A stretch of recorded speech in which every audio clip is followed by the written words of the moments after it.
What's up, y'all? Y'all know who it is. Your boy JP the Install Guy here, hoping to make your install life a whole lot easier. Today we are going to do our first amp board for 2025, and we are featuring all the audio control equipment. This is going to be the Epic series amplifiers. We're using the Epic 1500 for the sub stage, the Epic 4 for the 4-channel mids and highs, and we are also going to utilize the Audiocontrol Epicenter. Now, if you don't know what an Epicenter is, it's a digital based restoration device. Pretty much, if you have music that you listen to that doesn't have a whole lot of bass, it helps create bass in those areas. And if you listen to music that has a whole lot of bass, then it's going to really pack a punch when it comes to the bass. So this has a direct connection with all of the Epic monoblock amplifiers. What Audiocontrol did is they made a direct connection right here with a 1 amp fuse linked with this braided sleeve cable right here. So this is the direct connect plug. All you have to do is plug this into your Epic amp,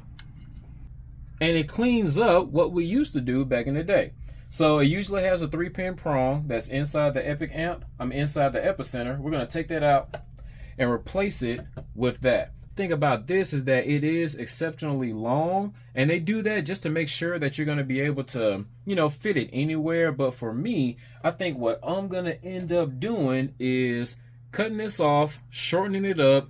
I'll probably take that heat shrink off, cut the braided sleeve off, so I'll measure how much feet I actually have, so I don't have to coil up anything. I can just have one straight line going into this. We're already going to have an RCA coming from the front of the vehicle going into the Epicenter, so we need a short run coming out of the Epicenter into the Epic 1500. So we're going to be utilizing the T-Spec V10 1.5 foot RCA. Now, the whole theme that I'm going to have for this amp board layout is going to be black and white.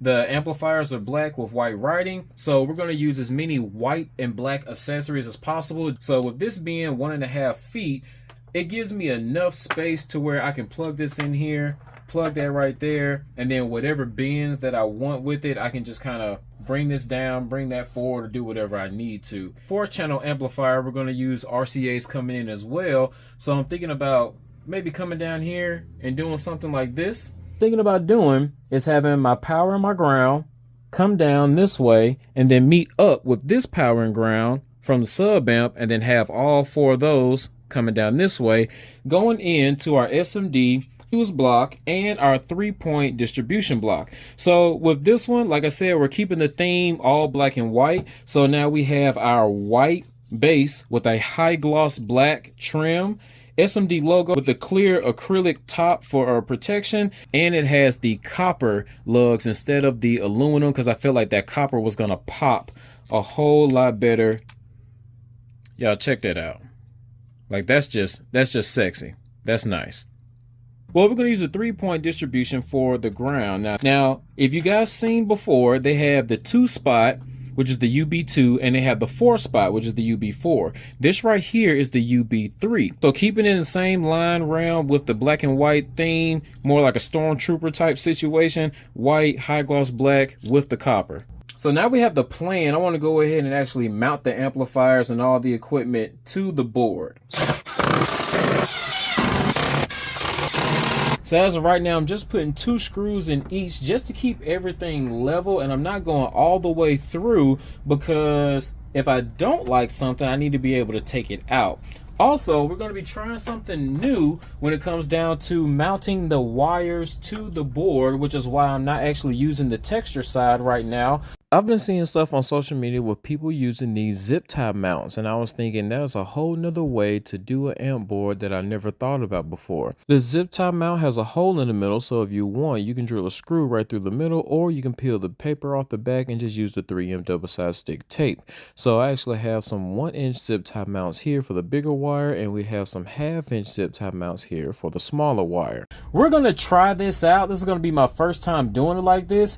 I don't even know if I'm going to like it. So that's the main reason why I'm doing it on the smooth side, because if I don't like it, I'm going to pull these screws up and do everything on the other side, and then I'll go back to drilling the holes, and yes, I will do this whole thing over if I don't like the way it looks. So I've already hooked up our RCAs to kind of see how this stuff is going to kind of flow. So what I'm thinking is we're going to have our bass knob kind of right here. It's probably going to come down and go to the side. These two RCAs, like I said, I think we're gonna come down, go down, and then come down. Probably have these two meet in the middle. It's gonna meet the bass knob as it comes straight down. But before I zip tie all that stuff out, we need to measure and see how far or how short I want to actually make this run right here. I come down to about right here because I want this to come straight down the middle. As that comes straight down the middle,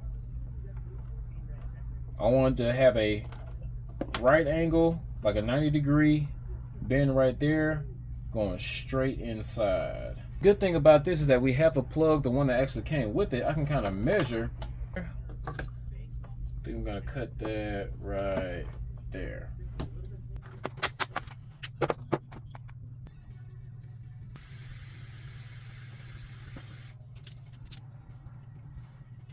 So before we actually just put bare wire into these connectors, I like using ferrules. I like the way they actually protect the wire to where you don't have to worry about any wires being frayed out. I like the way they look. It just looks a whole lot more professional to me, in my opinion. So right here we have a 50 pack of 16 to 18 gauge red and black ferrules, and we also have a 10 pack of blue 16 to 18 gauge ferrules. Now I definitely like this. You don't need 50 of these because this is usually going to represent a remote wire, so we're going to use it for the remote on this, and we're going to use 2 of those for the remote on that. Now if you guys need ferrules, they're definitely on the website as well. We got 16 to 18 gauge. You can use this for your speaker wires. We have the 10 blue for the remote wires. We have a 10 piece red and 10 piece black for 8 gauge.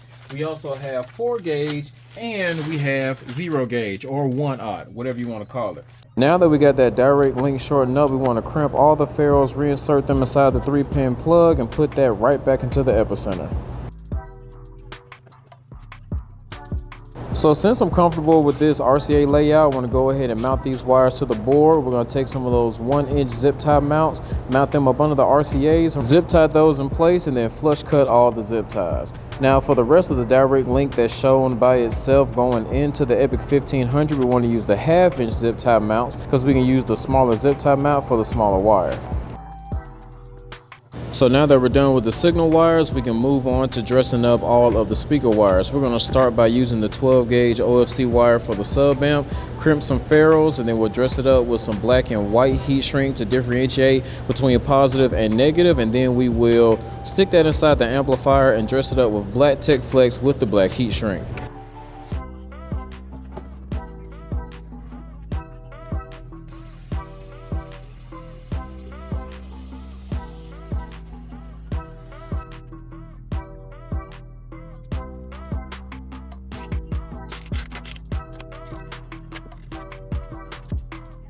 So before we finish mounting down the sub wire, we want to prep our 4-channel wire. This is some speed wire that we're going to twist together right now, and we want to go ahead and crimp the ferrules after we get done stripping the wire. Now the positive and negatives for the front channel and the rear channels are staggered on top of each other, not left and right, so we want to make the rears a little bit shorter. After that, we want to dress it up with some white Tech Flex and some white heat shrink, and continue to mount the wires to the board using the 1-inch zip tie mounts up above the 4-channel amplifier, down the board past the Epicenter.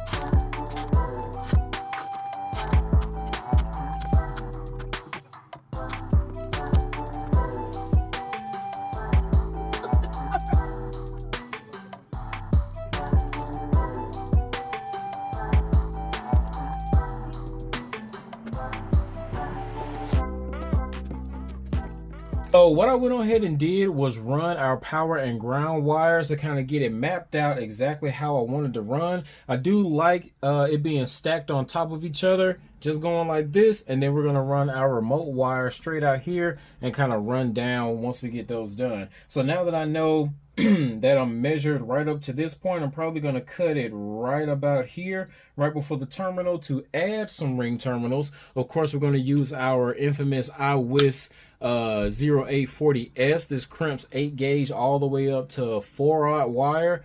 Really, this is probably one of my favorite crimpers. Now, I did get a comment when I did the showcase, and somebody was like, why do you just use the T-Spec V10 wire, because that wire is already white? Now, that's a very valid question. We're using the T-Spec V10 RCAs and it is white. Why not just use the wire? Well, it doesn't matter what color the wire is going to be, because I'm using braided sleeving to make it whatever color I want it to be anyway. So just like I did with differentiating the subwoofer wire with the 4-channel wire, we have black and white Tech Flex braided sleeving. I'm gonna do the exact same thing with this. Not only that, I had a crap ton of this stuff lying around the house, so now we get to save some money and you don't have to buy all this extra different color wire, because I can just buy some Tech Flex off of Amazon for pretty cheap and just make it whatever color I want. I want my wire runs to be exact, so what I want to do is put the ring terminal on our fuse block so I can mark where the wire needs to be cut. After it's marked, then we can go ahead and make the big chop on both of the 4-gauge wires, and then line it back up to measure to see how much wire is going to actually go inside of the ring terminal, so we can make that precision cut as well. Then we want to use our crimping tool to crimp all the 4-gauge connections, and then we do that to the 0-gauge connections as well, so we can dress it up and properly plan out how this thing's going to end up looking.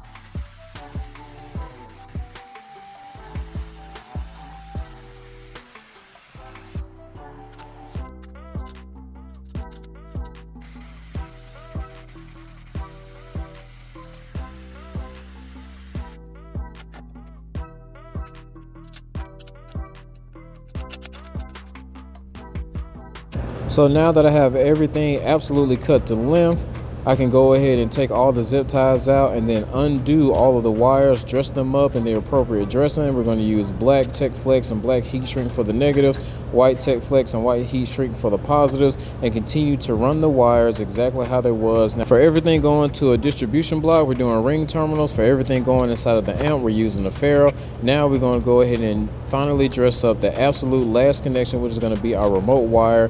Get done using all the zip tie mounts and running the wires down to the edge, and then we're going to flush cut these zip ties, and this amp board is going to be finished.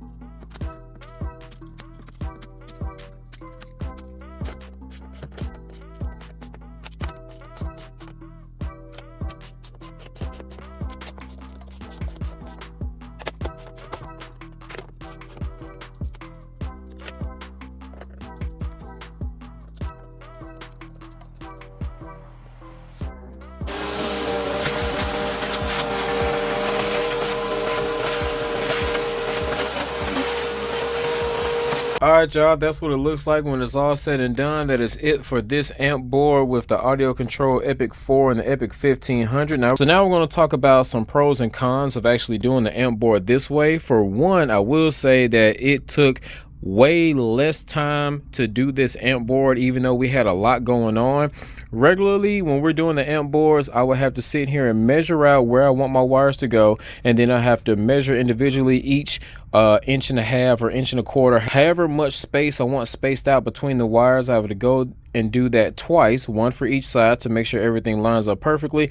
Then you have to pre-drill the holes, one for each side of the wire, for however many runs you want to do along that wire. You have to reach up underneath, stick the zip tie up, stick it down, pull it, and then cut it on the bottom. Now the big difference in time saving with that one and this one is, find out how I wanted my wires to go. I just went on ahead and peeled the backing off of it, stuck it, and then zip tied it and then cut it. That's it. So it literally probably cut down my timing in half. One thing that I do like on the old style that I was doing versus this style is that the little knot part on the zip tie is up under the board, so only thing you see is a nice clean zip tie. Now it doesn't really bother me that much because I did make sure sure that I have all my zip ties going the exact same way. As you can tell, all of them are going on the inside. Like I said, inside, inside, inside. Everything's going the exact same way as far as the zip ties. So it's still uniform, because it's almost like if I have to see it, I need to make sure that it looks how I want it to look. So all the zip ties are on the inside right here. A little bit of OCD, but you know, I like the way that it turned out. Now, one thing that I will say, by this not being on the bottom side, when this goes to get mounted inside the vehicle, you don't have to worry about it sticking up, because you have all these little parts that's going to be up on the bottom of the board. It is completely flat up under this board, so whatever flat surface that we mount it towards is just going to mount. We don't have to worry about using any type of risers or spacers or anything like that. Or when you go to mount the board into the vehicle, you're going to kind of get it bent down on this side, because it's puckered up, because all these little knots are on the other side. So that is a pro. Now, with this being my first time using this method, I do come to find out that I probably should have used some of these 1/2-inch ones in the place that I did the 1-inch, even though I was using it for multiple RCAs. Now, I was thinking that the RCAs was going to thicken up just a little bit more, so I wouldn't be able to see it, just like how it is right here on the power wire. These are 2 4-gauge on the 1-inch zip tie mount, and you can barely see the zip tie mount up under it. Now, of course, you have the small wire right here, and you can see the mount, but it's a smaller mount, so it doesn't look that bad. And with the 1-inch mount, I mean, it's not terrible. I'm just nitpicking at this point. I would like to see less of the zip tie mount, but that's just me being a hard critic on myself. But other than that, if you guys find any type of value in this video, please hit that like button. Don't forget to subscribe, share, comment if you want to. At this time, I'd like to thank anybody that chooses to support the channel, whether you guys go get all this stuff from the links down there in the description, because we will have the amplifiers, the wire, the distribution blocks, the Epicenter, the braided sleeving, the RCAs, the Tech Flex, the heat shrink, the copper terminals. All that stuff is sold on jpsaudio.com. And if I don't have it there, I have an Amazon link ready for you, so you guys can get exactly what you want if you would like to do an amp board in this style. So make sure you like, share, comment, subscribe, all that good stuff. Let me know what you think about this amp board, if I did a good job. Till next time, this is your boy JP signing out, telling y'all to keep going, keep growing, and I hope everybody has a blessed day. Peace.